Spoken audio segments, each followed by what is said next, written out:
Right, it's 7 o'clock. Good evening and welcome to October Cabinet meeting. I'll be very brief with the kind of usual announcements because there aren't lots of members of the public. You know the emergency evacuation procedure. If the fire bell rings, make your way out to the War Memorial. Toilets are on the landing. Please put your mobile phone onto silent. You can film the meeting, but only people sitting around the table. The meeting is being broadcast via YouTube and recorded, and hopefully the microphones are all going to work perfectly today. It's nice new shiny microphones. Right, so first item on the agenda is apologies. Thank you, Chair. I've had apologies from Councillors Dobson and Sherlock. Thank you. Right. As you know, declarations of interest is item 2. If you have any, please declare them now, or if it comes up during the course of the meeting. Item 3 is the minutes of Cabinet on the 10th of September. Can I sign those as a correct record? Agreed. Thank you. Right, moving swiftly on, public question time. You've hopefully all seen we have one question about Rectory Lane East car park, which is also subject for other questions, but I'll hand over to Councillor Foster. Thank you, Chair. The Rectory Lane East car park was included for housing in the local plan 2020, and in our consultations on the local plan there are 3 opportunities for public comments, and it of course has been included in the 2024 local plan, which has been consulted upon just recently and will continue to be consulted upon, and we've had at present 10,000 comments on the 2024 draft. And the planning is an open process. There will have been yellow notices, and comments by the public were the reason that it went to planning committee. I mean, the vast majority of planning decisions are made by officers, but those that are commented upon go to the planning committee for a decision to be made by elected representatives. Re-availability of car parking. The Rectory Lane East car park holds 60 places. That's out of 3,100 in the city. And there are 2 other car parks literally within 3 minutes. So I've driven round from one to the other twice recently. Not okay at 8 o'clock on a Monday morning. However, it took me 2 minutes both times to go from Rectory Lane East to Rectory Lane West. And there's also Townfield Street. And what we also need to acknowledge is that there are going to be 2 car parks at Bewley Station, and even if the car parks in the centre of town are very well used at the moment, we know there will be some impact, some people, and especially potentially the people from Springfield, as mentioned in the question, will have the option, if they're going into London, if they're parking there to commute into London, of actually parking at Bewley. And I make no apologies for us allocating this car park for housing. We have 480 households in temporary accommodation at the moment. There is a housing emergency and we desperately need more social housing, and this will be a particularly useful and beneficial area. Right, thank you very much. So yeah, moving on to questions from councillors on issues for which the Cabinet is responsible. Thank you, Councillor Jeeps and Councillor Steele for notifying us in advance. So Councillor Jeeps, I think, is first. It is noted that the rebuilding of Riverside Level Complex under the previous Conservative administration has proved very successful, and costs of these works was money well spent. As part of the financial calculations made by me at the time, it was always the intent to sell the now demolished old pool site and to use the proceeds of this sale to both reduce the total cost and to get a developer to build apartments on it, thereby obtaining affordable homes at the same time. And I note the issue of the 480 that we need to house, which makes this question even more relevant, I think. Given the financial situation shown in the Cabinet agenda, can the Cabinet member advise us as to why the site has lain dormant for well over 5 years and what plans there are to bring this site into use as soon as possible?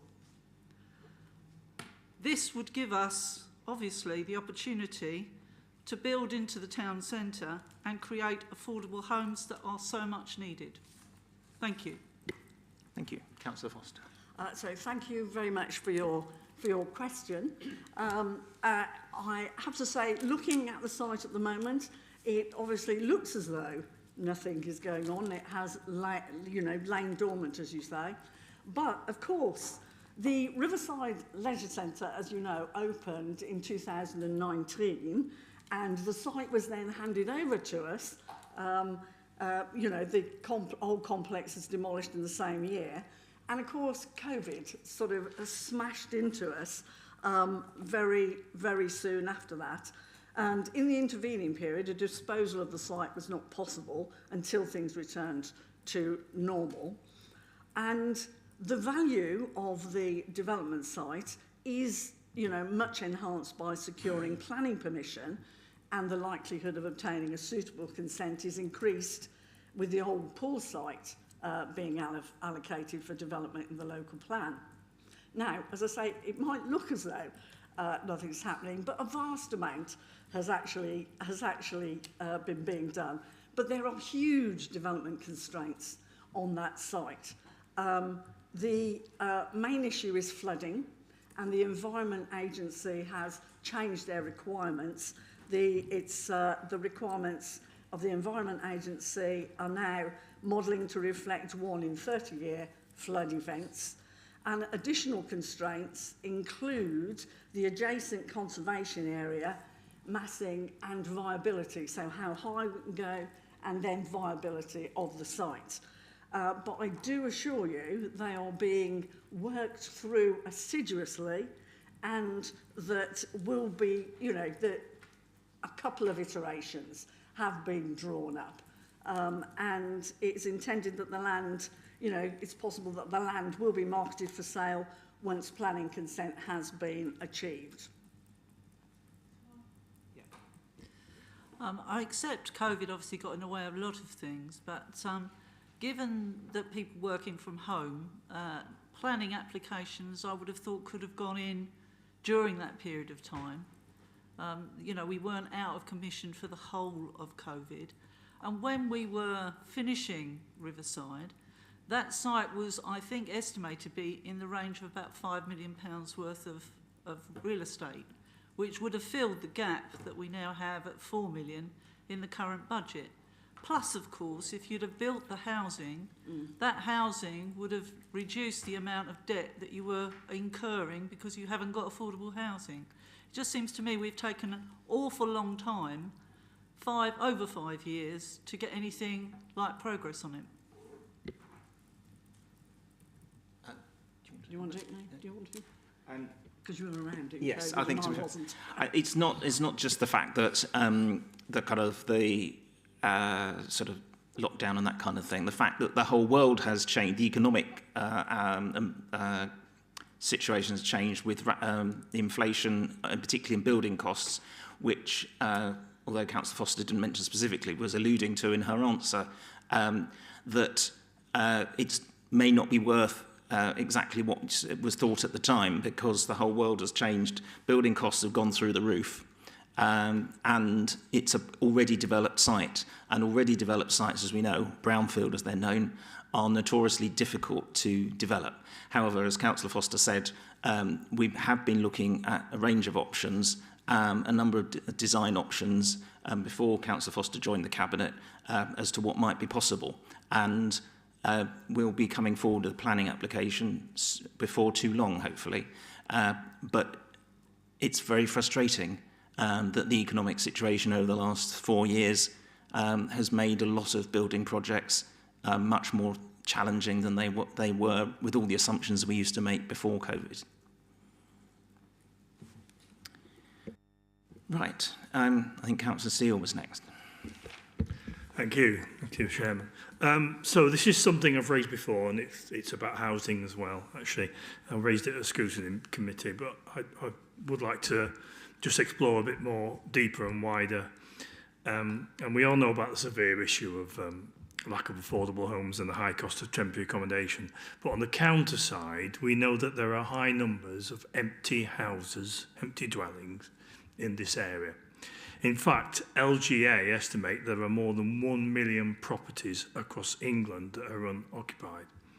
And I've been looking at some government statistics that suggest that 1 in 77 dwellings in the Chelmsford area are unoccupied, over 1,000. The question is whether City Council actually monitors this situation. Do they have a view of the latest numbers? And is there a strategy to try and improve the situation and bring such empty properties into use, which would obviously make a severe dent in the housing register list and the need for extra building? So it's kind of a threefold question, because the question is, do we monitor and do we think about what we can do about housing association empty properties? And I know this is an issue between rentals mostly, but is that a lack of funds, or is that just, I don't know what the difficulty is in refurbishing them? So do we monitor the housing association empty houses? Do we have a view on empty private rental properties and the cause of these? And I would have thought through our council tax reductions we might have a view. And do we know how many properties are actually sitting empty because they're still for sale? And, you know, as I say, 1 in 77 dwellings in Chelmsford. It would make a big difference if we could bring some of those into the equation. This is actually a sort of a conglomeration of the question that Councillor Dobson wanted to ask, and yeah, that's absolutely fine. So what I would say is that if you're talking about the public sector to start with, yeah, that can be registered providers, or it can be other properties in the general public estate. So that would include empty police houses, empty caretakers' houses, you know, lots of others. We do talk to CHP. When we meet with CHP regularly, we discuss their void situation with them, and we chase that up. I do not think there is an issue of void properties with our with our registered providers, I should now call them, in Chelmsford. We are lucky in that because we transferred at about 2000, and there was a major renovation done from 2000, most of the properties that CHP have got are in fairly good condition. They're coming round to being renovated again, obviously, in the next few years, and they have the option of, if they've really got one that's in bad condition, of selling it and using the funds to create new social housing. So I think there are other RPs that have much older stock, and they are in really quite a difficult situation, and that's why a lot of RPs have chosen not to develop now. We're lucky in that CHP are still choosing to develop social, but a lot of RPs are having to choose, especially the older ones who've got older stock, between renovating. The other side of the picture is privately vacant. We do monitor. We regularly review how many properties there are vacant in Chelmsford. And we are due, I think we last reviewed, you know, at a strategic level in 2021, and are due therefore to review sort of, you know, next year. We know, so that's why we increase, you know, council tax for vacancies, and we do have compulsory purchase powers in extremis, which we would also go forward with. But I think the biggest issue for us, or a fairly large issue, some of those will be unsold properties in private shelter schemes. And there's quite a few vacancies in private shelter schemes, especially those who are trying to sell. I don't think we have a lot of long-term vacancies in RP stock because A, people phone up and tell me, that house has been empty for ages, and B, there's a big incentive, they're not getting the rent. RPs need to get the rent. That's what they're depending upon. I'm hoping that I've answered that. Yeah, I was just going to add to one thing. As before, Councillor Foster had the portfolio that, as she mentioned, we do regularly meet with CHP, and about 3 years ago, we had a real tough conversation with them about the number of void properties, and they reduced that very significantly. Their void period has come down substantially. Part of the reason was lack of tradespeople, but that is something which has changed in the last couple of years. They have made a significant difference on that front. I think on the sort of the private sector, as Councillor Whitehead knows from reports which he brought to Cabinet over in the previous 10 years, it's very frustrating with long-term empty properties trying to track down the owners, and it's incredibly time-consuming and expensive, and it's something I talk to other leaders about whether that we can do more on that. But of all the many things that we can do to increase housing supply, that's actually, frustratingly, one of the more expensive things, which is tracking down owners of empty properties, sometimes in Australia and so on. So yeah, very frustrating that to see properties when they're empty, but there isn't a massive percentage that are long-term empty. Do you want to come back? Yeah, just a couple of follow-on queries then. I don't know if you said yes, you do know how many CHP or other housing associations have vacant at the moment.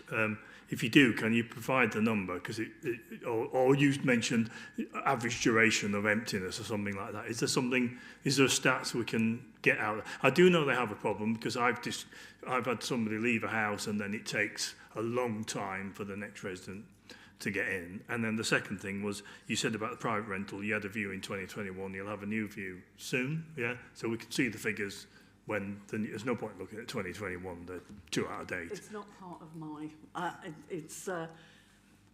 who would... It's housing standards. It's housing standards, yes, for the private.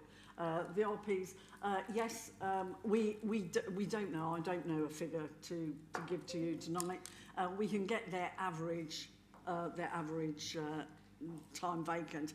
However, I would just caution one thing: they are decanting an area of property at the moment, so that will influence their void period.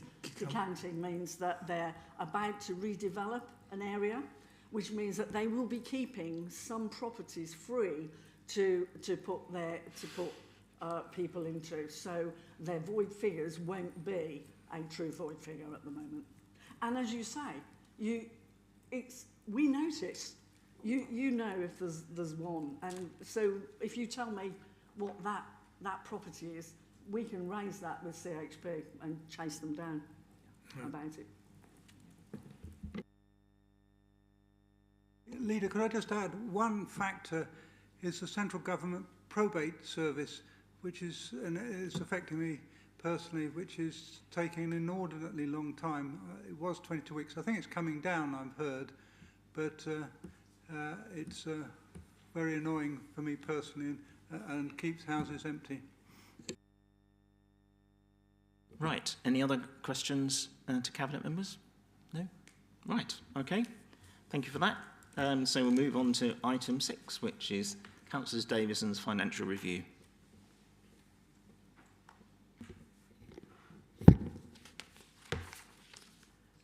Thank you. I was going to give a few introductory words and then I'll come back to Councillor Jeeps's comments, if I may. It seems to me that we're at a period where local government finance in this country is in a mess.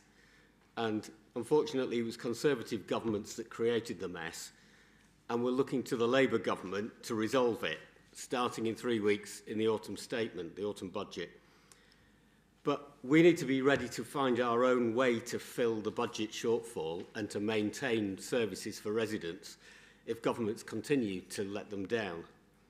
So what this report describes as a shortfall, it also shows that we're doing a good job at managing the City Council's finances this year. Spending is below budget in some of the key areas, particularly temporary accommodation and gas and electricity. That can't hide the trends, though, that are creating large budget gaps every year. 4 million next year, 13 million over the period of the 5-year forward look. And the reasons for that are simple. The housing crisis, housing emergency, Councillor Foster called it, is making it harder for residents to buy or rent affordable homes in Chelmsford and in many other places for that matter. More of them are turning to the City Council for help.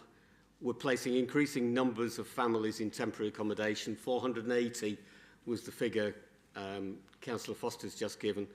And that's costing us more because there aren't enough homes. Governments have been dumping rising housing costs on councils like Chelmsford. Pay is also pushing up our costs. Many staff are paid barely above the national minimum wage, and the government has increased this by 10% this year. I should say the last government increased this by 10% for this year, on top of 10% for the previous year, and by nearly 40% since 2019. And that's obviously good for hard-working staff who are not well paid, but government requires us to increase rates of pay without supplying the means to fund it. So in summary, our budget is falling short because costs have gone up faster than income.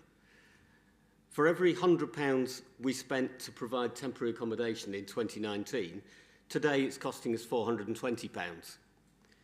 For every £100 we paid for gas and electricity in 2019, today we're paying £309. So those are the rates of increase of some of our costs. But for every £100 of council tax a resident paid the City Council in 2019, today they'd be paying £114. The income just is not keeping up with the costs. So what are we going to do about it?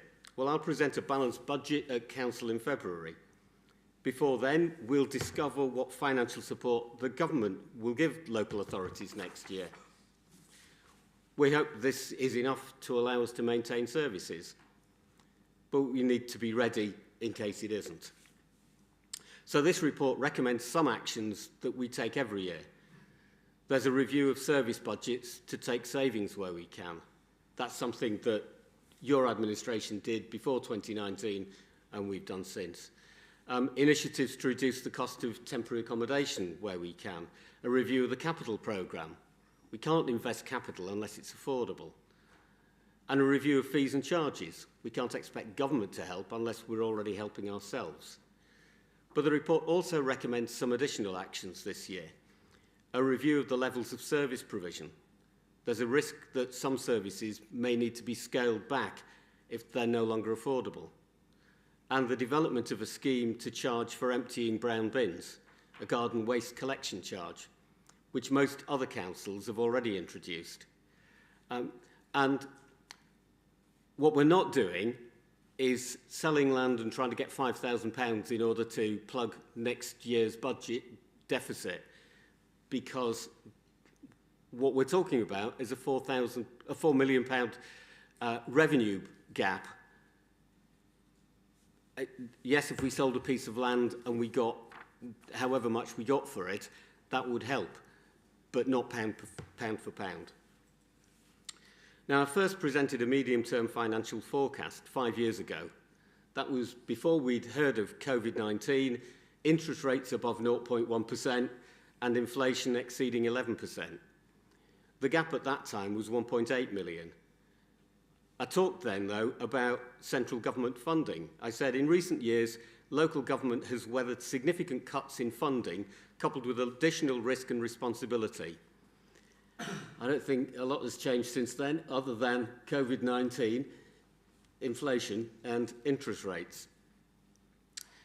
What I didn't need to consider at that time was a garden waste charge.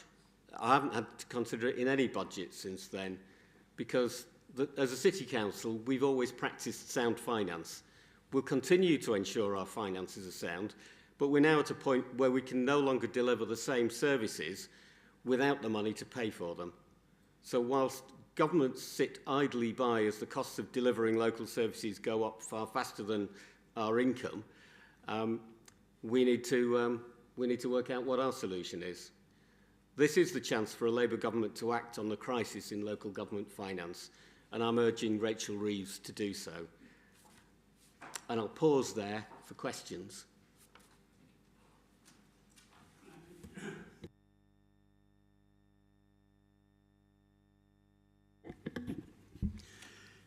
I mean, Councillor Davis and I have been discussing this anyway, of course, and you know, we're aware that the figures tonight are a statement of where we are and not a budget for next year, because, as you say, we're not there yet. We have a very difficult set of decisions to make, and you've just outlined some of those, really, none of which actually any of us want to do, but it's a question of how that's avoided. I mean, Rachel Reeves, God help us, really, I think she doesn't understand it. And optimistically, we'll all hope that we're going to get something. I very much doubt it so far, but that's not for me to say. And did the last government do well with local finance? No, it didn't. I mean, we've always admitted that. I mean, it is very frustrating for all of us here that they dump stuff on us constantly and expect us to pay for it with no money. And, you know, we all regret that. So we can talk about brown bin charges and things, but I wasn't intending to do any of that this evening. We'll never go at you next time, and that's the situation. But it's not now to do that because, as you rightly say, so far this year's budget is working reasonably well. It's only when we come to the end of the hole in the ground that we'll get there. I'd like to say a few things about property and sales, and Riverside was an interesting one. Yeah, right, I understand the difference between capital and revenue, but nonetheless, we are, on the one hand, using, Rectory Lane's a good example as well, tiny sites, and on the other hand, leaving other larger sites where we could take difference.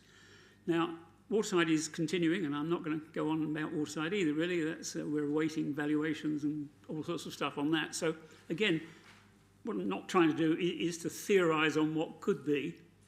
I would say our criticism on this side is sometimes we never get enough information. I know there's lots in this one, but where you're doing something, and Rectory Lane or whatever it is a good example. The underlying finance figures never seem to come to us. There aren't the options that come to this or to council. It's this is what we're going to do, and this is how we're going to do it, as opposed to this is what we could do. And as I say, we've gone down the selling and building ourselves and all the other sort of options on that one. And I think, hopefully, we'll see some more information coming to us in the future. In the end, I mean, we're not going to we're not going to oppose things that the figures say we have to do. That's pointless. That's political, and we try very hard, despite leaders' views sometimes, not to be political, because we want to see the council, like you all do, running well. So that from that, as I say, I'm not going to say, on this particular one, you've got capital sort of projects, buying a new cemetery and so on. There was something on the radio today about changing the situation with crematoria and building in green belts and things like that, which was, I only caught a snippet of, really, and presumably is worth looking at, because we have a crematorium, it works, we've got better ones around us now, we know we've got competitors now and so on. Whether we want to spend 6 million and then spend another fortune on that is a question that needs to come back here, because you put it in the budget years ago in that case. And we were looking too, I wouldn't deny that, of course. But because of the changed situation, I think it's important that you re-examine some of the plans that you have. Now, I could mention a certain playing field. I'll leave that to my colleagues to talk about in a moment.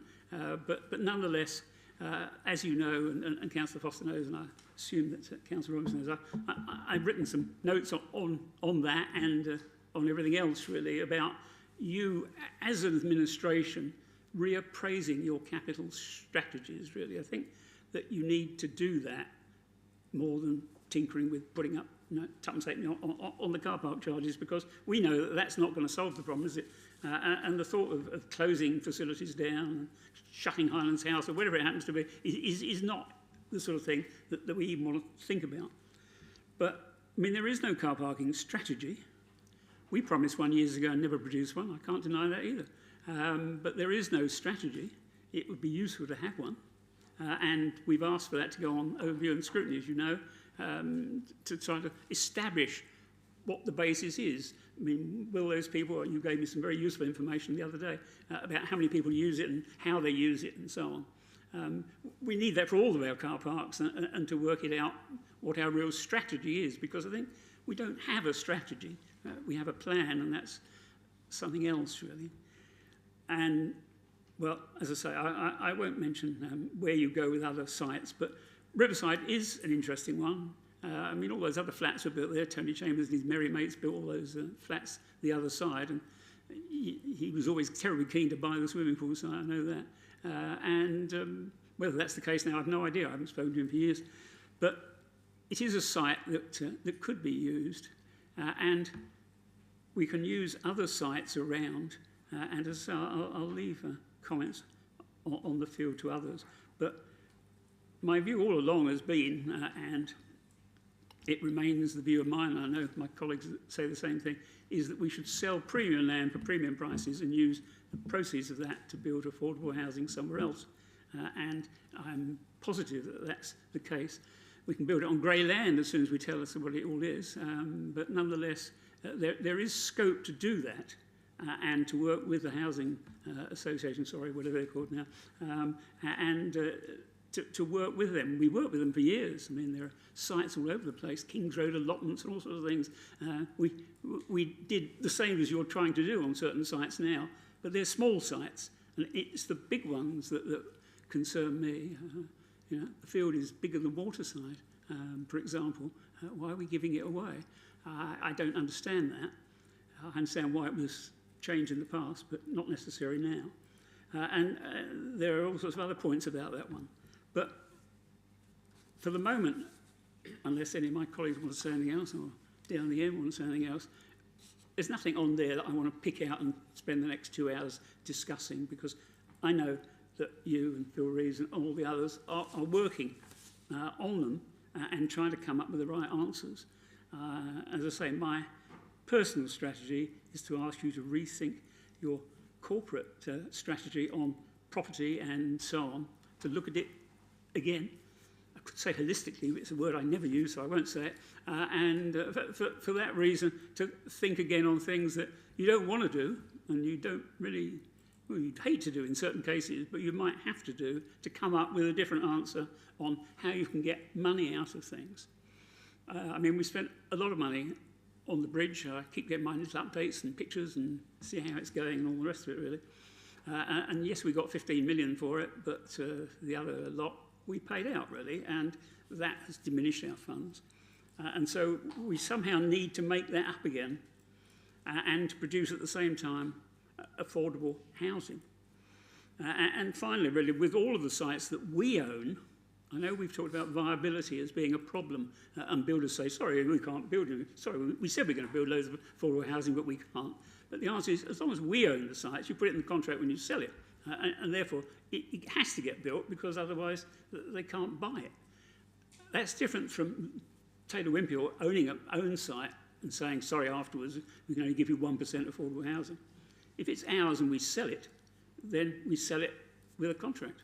So we are in a position to stop the viability problem, which is a great trick of all the building companies, really, and jolly depressing it is too.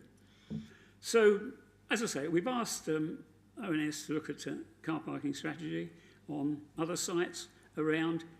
I would just say, look again, come back to us perhaps at full council probably, with a strategy that feeds into the local plan. I mean, we're doing the local plan review at the moment, and as a result of that, we need to rethink overall, because we want to see affordable housing built, and the bottom half of Waterside here. We've got whatever it was, 30%, 31%, whatever it was, and we sold it and got some money as well. So it is possible to do it, and I think if you can rethink overall, we would be grateful. But otherwise, good luck with the budget is all I can say, and if you think Rachel Reeves is going to give you money, well, we'll have a bet on it afterwards. Thank you. Right. Any other questions, comments? Councillor Hyland? Thank you, Chair. In order to reduce the cost of future external borrowing, is there a consideration to be made about capital spending being deferred? Is there a change in timelines that could help us with the external borrowing costs? And on the SIL part of funding, there's in 2.23 it says the reduced SIL is a result of a market-driven slowdown in house building. Is there any way that we can canvass the government, the new government, to make SIL contributions prepaid undertakings so we got the money before they built? No? Councillor Davison. Thank you. On that last one, I suggest that the best thing to do is to take away the question of whether the government can be prevailed upon to force the developers to hand over the money before they've ever built anything. I'm not sure how the cash flow is going to work, but in relation to the other, can we look at deferring CapEx? Yeah, absolutely. That's part of a review of capital expenditure. It's partly, can we afford to do it at all? Partly it's, can we afford to do it in the timescale we were originally going to be doing it? And Councillor Whitehead, I'm not taking your bet. I'm sorry. And I think that what you're really asking us to do there can be paraphrased as review the capital programme to ensure that spend and any financing costs are directed effectively towards meeting corporate priorities, and the Council's assets should continue to be reviewed and managed to keep costs low and increase income either from disposals or improve their operational use, which I'm just reading from the report. But I think what you're asking us to do is what we've already said in the report we're going to do, but you have a particular view of what the outcome of that should be. And we've noted your views, and I'm not going to sit here tonight and tell you that that's the outcome of a review that we haven't completed yet. So, but we will take those thoughts away, and we'll treat them as a sort of positive contribution towards finding a way to come back in February with a balanced budget. So thank you for your contribution to a difficult challenge.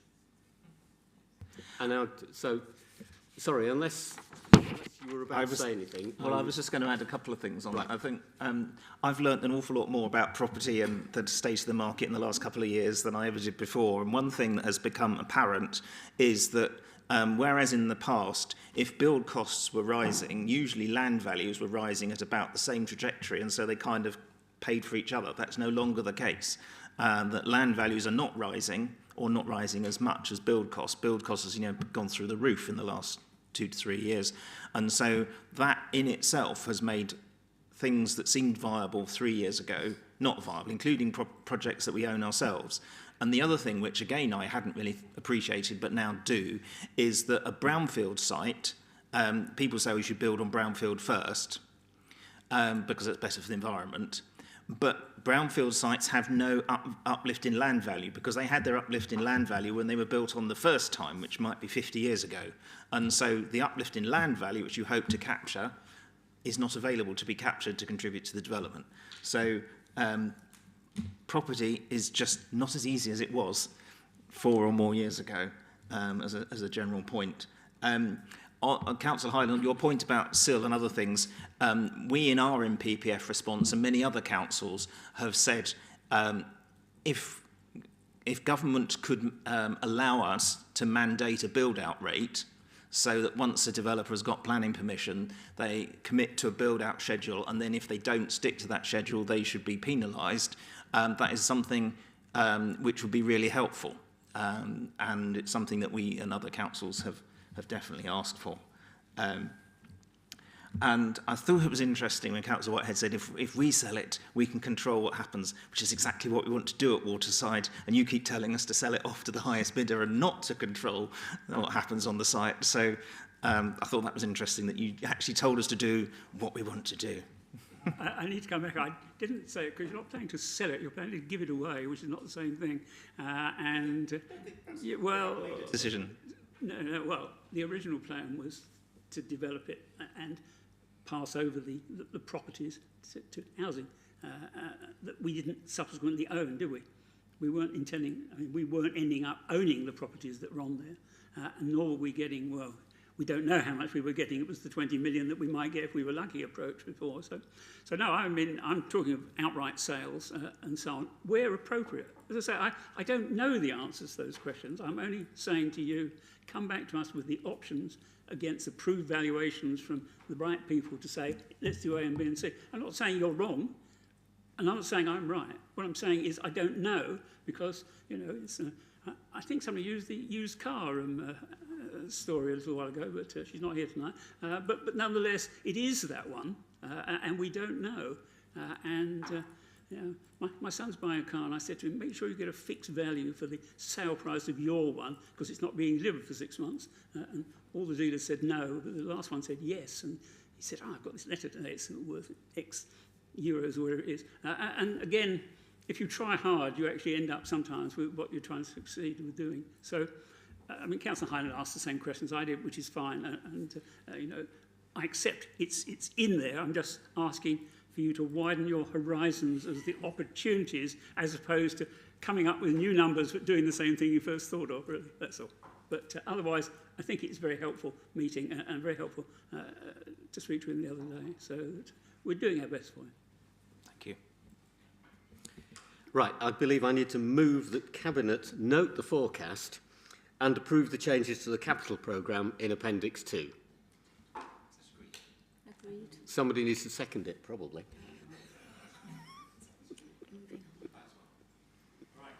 Thank you, that was agreed. Right, let's move on then to Councillor Moore, Local Nature Reserve. Thank you, Chair. Good evening, members of Cabinet and councillors and members of the public. I'm very pleased to be bringing this paper to Cabinet this evening. It's the culmination of work since 2016 at John Shannon then playing field in Molsham Lodge.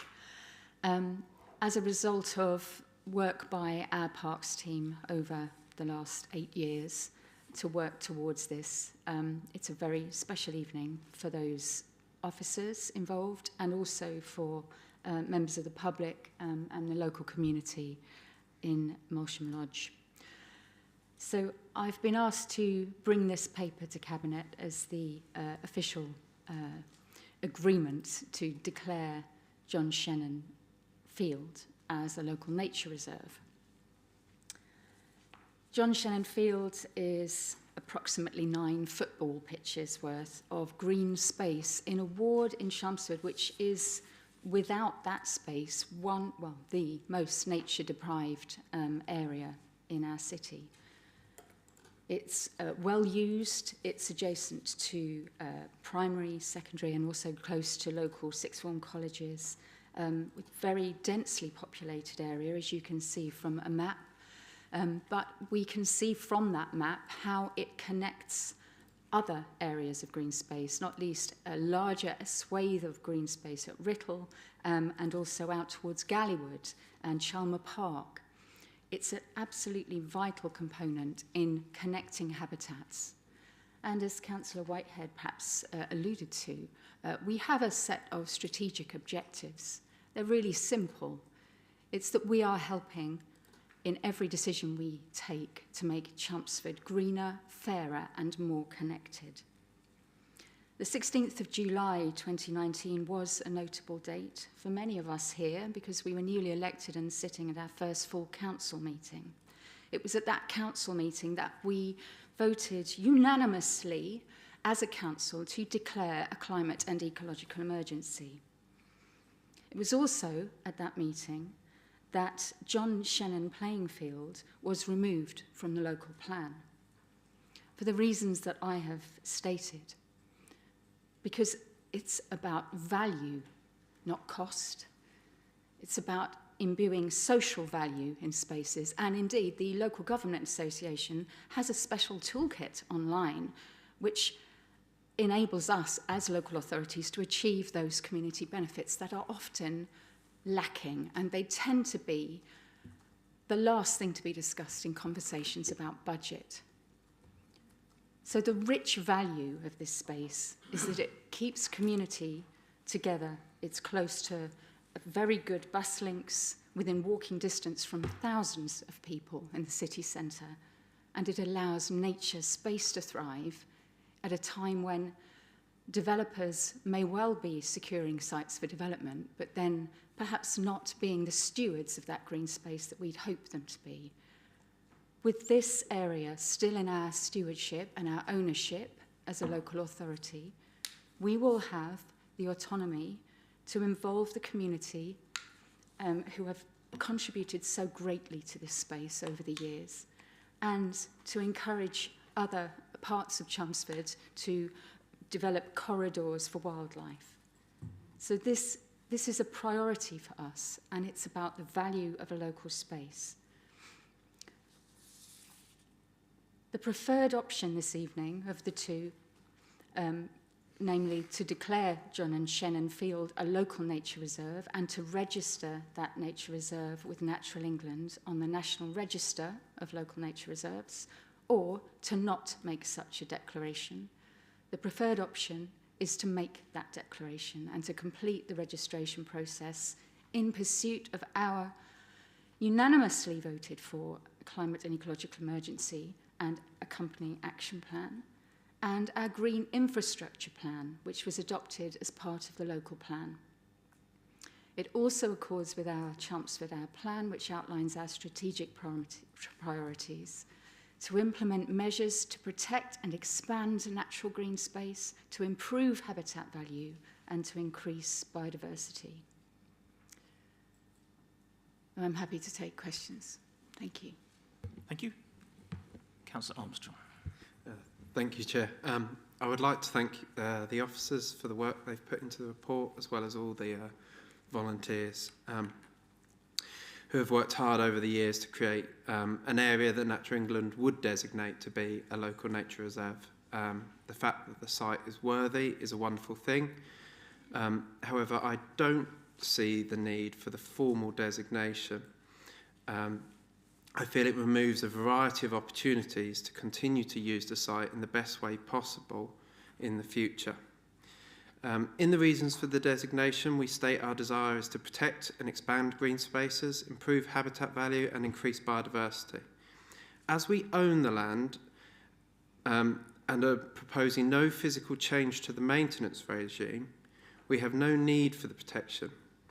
However, I am concerned that the designation may be used to offset or to compensate for other schemes. Can the Cabinet member confirm that that is not the case, as this could lead to an ultimate loss of green space in Chelmsford as a whole?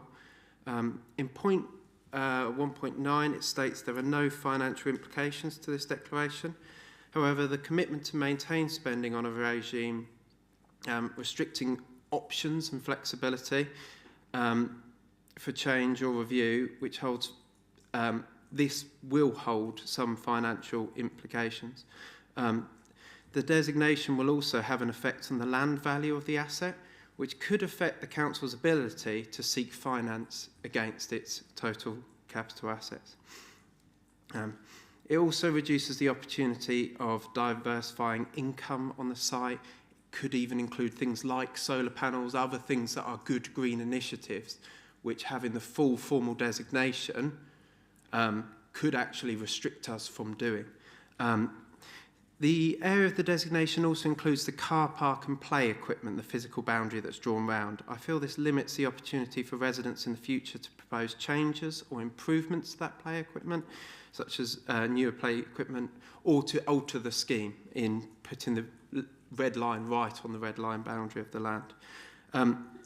Also, if we ever in the future wish to expand the number of allotments to the north, it would make it more difficult to do so. Finally, I'd like to on the end, sort of speak on a few environmental points. We currently have 3 other local nature reserves within the immediate Chelmsford area: Gallowwood Common, Chelmsford Valley, and Marconi Ponds. They really tick the local nature reserve boxes, particularly due to their connectivity. 2 of them directly to the watercourse, and the other immediately to the areas that you also described. And they're also a slightly further distance from the suburban housing pressure, particularly pets. Unfortunately, the proposed site is more relatively isolated in comparison to the other green spaces and will have that pressure. The site also has a considerable underlying issue that, although not registered, the site is effectively a brownfield site.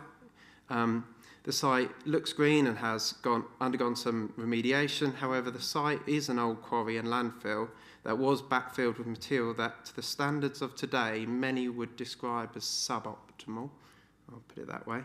The designation would make it harder, should the council ever in the future wish to carry out further improvements to the site to improve the environmental conditions.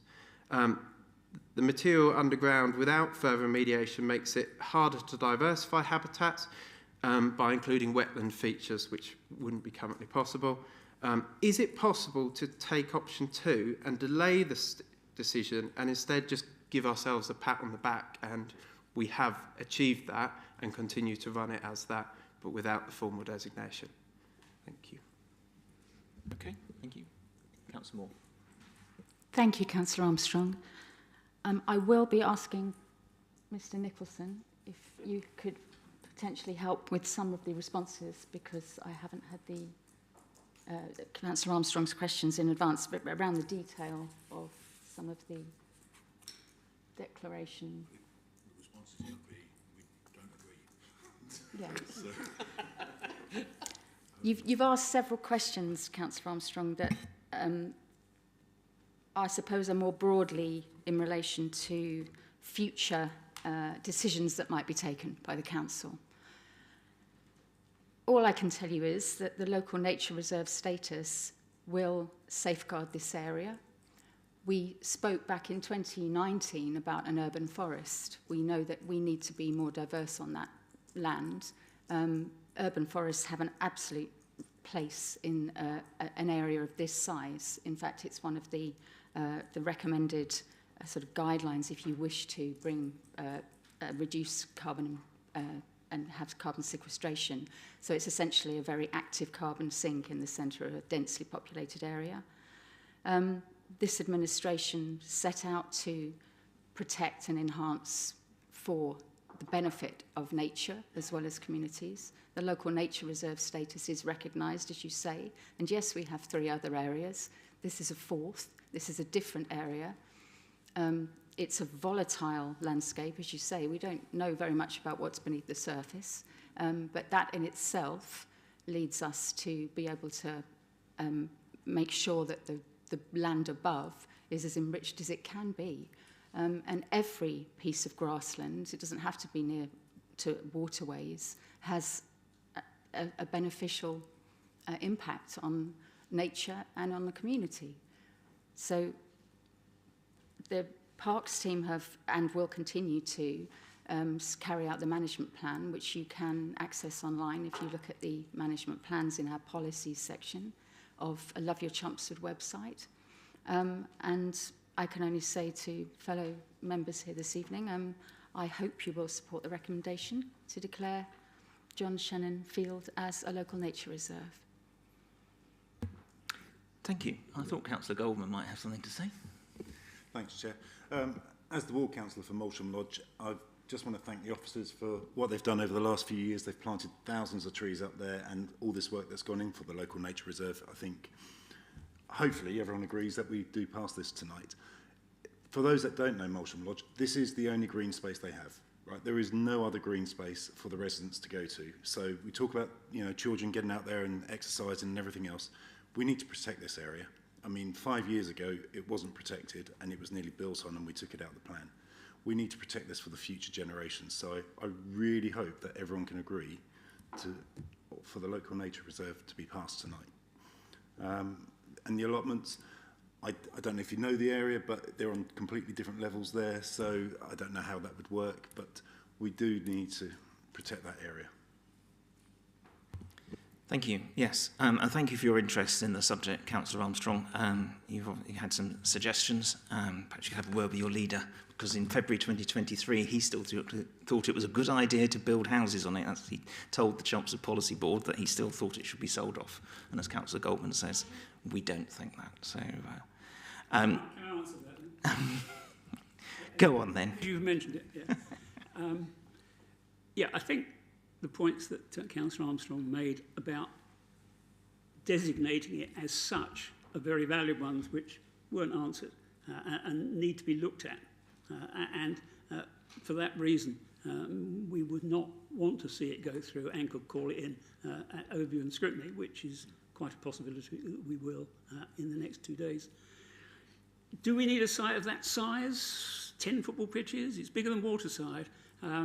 We had a climate emergency, now we've got a homeless emergency. Shouldn't we actually be using half of it to build properties on it for the homeless? Because it's a better site. We own it, it's free, it doesn't cost us anything, as opposed to car parks. Again, I come back to my earlier point about options. There is no option, it's let's make it so nobody can ever build on it. I thought Oaklands Park was only 400 or 500 yards away, really, certainly better than where I live. But nonetheless, we won't go into those parts of it all. Yes, I do think it should have been built on. I wouldn't deny that because we put it in the local plan for that reason. But if half of it is built on, we still have 5 football pitches for people to go around. And so, again, where are the options that you've looked at and said yes and no to that? There are none. Other emergencies have taken over from the climate emergency. And if there is one, the suggestion of using solar panels there is better than on agricultural land. Why wouldn't we put it on an old rubbish tip? I mean, I know what's underneath it. I was on the monitoring group with all the people since 2003. And that's when it was being kicked out and rubbish was, well, we won't go into what was found. But nonetheless, again, I can only say, think again on that particular point, and you may vote it through this evening, and we may well call it in so that we can explore that further. Thank you. Okay, yeah, well, we'll happily go through that again. I just can't really do much more than remind you what Councillor Goldman said. It is the only... No, I'm not going to let you come back again. Councillor Hyland. Thank you, Chair. Did Cabinet see any business case figures for this transition, or indeed did they see any social value index outcome reported to them? Given the earlier commentary about a housing emergency, is John Shannon going to be a revenue earning opportunity, or is it going to be a maintenance cost to the council? Given the amount of work officers have already said to be done, I'd be interested to see how much spend was done on that already and what's the forecast spend in the future. I also thought, if you're going to turn it into a local nature reserve, a bit like the one further down into Stock with the lake around, will there be a visitor centre? Will staffing be needed? Will there be parking? Will you charge for parking? And also, will there be spaces there that dogs will be banned from in this local nature area? How much affordable housing has been built in Molsham? Is local nature reserve a higher priority in Molsham than affordable housing? I'd say there's a difference of opinion there. As others had said, this was a strategic growth site. 200 houses were expected there. 400 families are sitting there waiting for houses. Thank you. Councillor Moore. Councillor Foster may wish to comment. Can I just, as the housing person who is very, very keen on building, I think the point that Councillor Whitehead made is that this is a contaminated site. You know, we don't know what's down there. We might have to, it wouldn't be viable. And I am very keen that it becomes a a reserve rather than we, you know, I don't think we can build just on everything.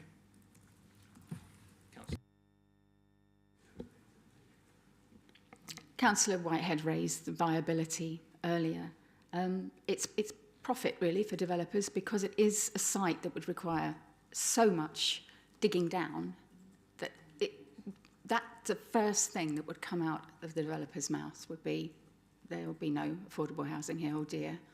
Look at the costs, they're spiralling when they have a 20% profit margin, you know, locked down.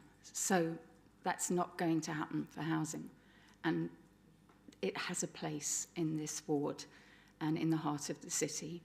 As Councillor Goldman has said, it is the only green space, and its proximity to so many houses, but also those education centres means that, yes, we can. We have every opportunity to create education projects and visitor centre. Dogs are already restricted there, to be fair, because we're planting areas that are now home to ground nesting birds, such as potentially skylarks, and we've got some apex predators already. We have birds of prey there.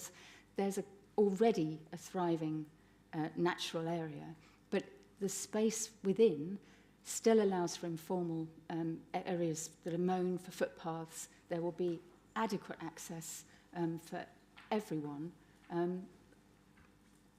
I understand that some people have an issue with the climate and ecological emergency and saying that it's not the most important thing right now. When this evening, Councillor Whitehead, people in Florida are being told to leave or die because of the force of the winds that are hitting that coast. As I said, when I was brand new to council work and to represent my community as a councillor, in the council chamber, in 2019, when we declared the climate and ecological emergency, I knew it would be tough. I knew we'd have detractors. I knew we'd have people saying, let's not be hasty. And here we are. And I recommend tonight that my fellow cabinet members support this so that we can move forward as we pledged to do in 2019. This is a huge part of the plan. And please support the recommendation this evening. Thank you. Sorry. Well, I think she did, but it's up to a cabinet. It's up to, sorry, Councillor Hyland, it's up to a cabinet member to choose whether they answer a question, because sometimes it's not relevant to the point in hand. And as Councillor Whitehead has said, he's going to probably call this into ONS. You can ask your questions there. So in which case, is the report agreed? Is the proposal agreed? Agreed. Thank you. Thank you, Chair. Right, well, we're nearly there. There isn't anything else, is there, on the agenda? And neither of those go to council, do they? No. So that's it for this evening. Thank you very much.